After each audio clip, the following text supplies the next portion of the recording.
سمعوا. واش من الملعب راك تهضر عليه في المغرب؟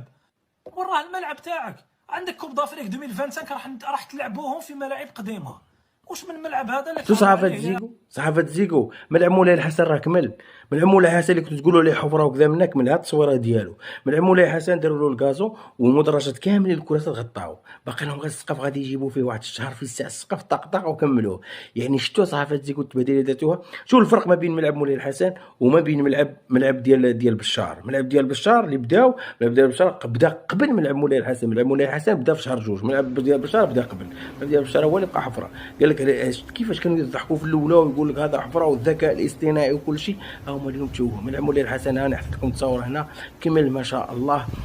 واحد جايب واحد الشكل واعر. ملعب ما شاء الله، ايادي المغربيه والشركات المغربيه كملاتو. فريد معطاوي ملعب تخدم 6 شهور حشومه. لو كان ما تخرجش في البلاطو كيما خرجت في هذاك البلاطو وهضرت على ملاعب المغرب في البلاطو، هضر وقول ملعب مولاي الحسن تخدم في 6 شهور. في 6 شهور 7 شهور كان الملعب جاهز.